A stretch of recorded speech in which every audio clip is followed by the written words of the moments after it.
Selamat datang di Belajar Arsitektur. Banyak mahasiswa dan lulusan baru arsitektur merasa sudah belajar banyak. Mereka melihat ratusan gambar setiap hari. Bangunan terlihat rapi, estetik, modern, profesional. Tapi ada satu pertanyaan sederhana yang jarang diajukan. Apakah melihat banyak gambar berarti memahami arsitektur? Arsitektur sering disalahpahami sebagai bidang visual.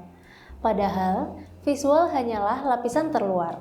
Arsitektur adalah cara berpikir, cara mengambil keputusan, cara merespon manusia, ruang, dan konteks. Gambar hanya muncul setelah semua keputusan itu selesai dibuat. Kalau seseorang memulai belajar arsitektur dari gambar akhir, maka yang dipelajari bukan arsitektur, melainkan hasil kosmetiknya. Hari ini, banyak mahasiswa tanpa sadar membangun cara berpikir dari kumpulan referensi visual, kurasi fasad, dan mood board estetik. Pendekatan ini terasa cepat, terasa modern, terasa produktif. Tapi ada satu hal yang hilang, logika desain. Mahasiswa jadi terbiasa bertanya, yang bagus yang mana? Bukan, kenapa bentuk ini dipilih? Platform visual seperti Pinterest, Instagram, atau Behance tidak dirancang sebagai alat pendidikan arsitektur.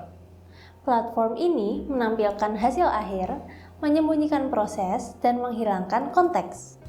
Itu bukan kesalahan platform. Itu memang fungsi aslinya. Masalah muncul ketika platform visual dijadikan fondasi utama belajar berpikir arsitektur. Arsitek profesional tidak mendesain dari kumpulan gambar. Mereka bekerja dari kerangka berpikir yang konsisten. Ketika mempelajari Le Corbusier, yang dipelajari bukan bangunan putih dan pilotis. Yang dipelajari adalah manusia sebagai modul, ruang sebagai mesin kehidupan, arsitektur sebagai sistem rasional. Ini bukan soal selera visual, tapi soal struktur berpikir. Ambil contoh, Tadao Ando.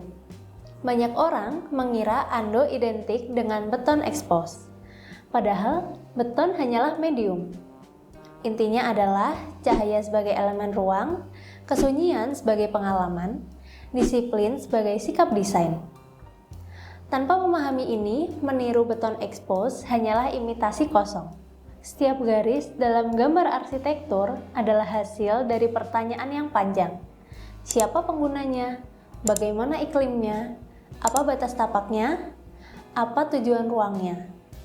Ketika seseorang tidak bisa menjelaskan kenapa desainnya seperti itu, maka desain tersebut belum selesai secara arsitektural. Tokoh arsitek bukan untuk dikultuskan. Mereka dipelajari karena cara berpikirnya teruji waktu. Belajar dari Frank Lloyd Wright misalkan, mengajarkan bahwa bangunan tidak berdiri sendiri.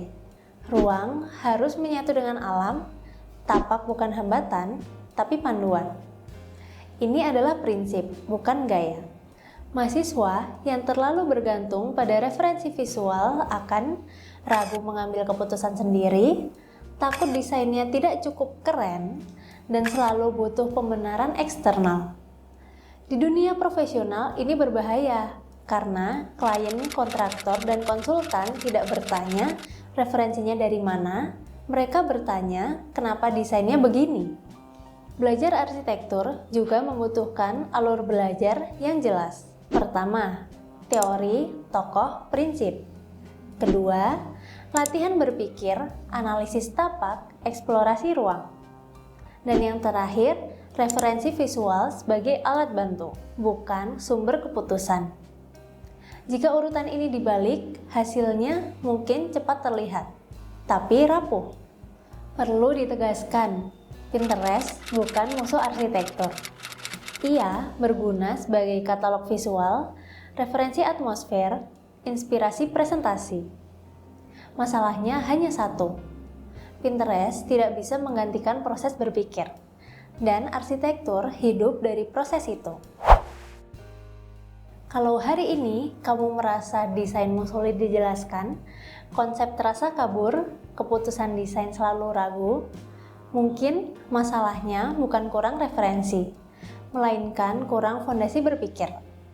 Berhenti sejenak, melihat hasil akhir. Mulailah memahami alasan di balik bentuk. Sekian penjelasan dari kami, terima kasih sudah menonton dan sampai jumpa di video berikutnya.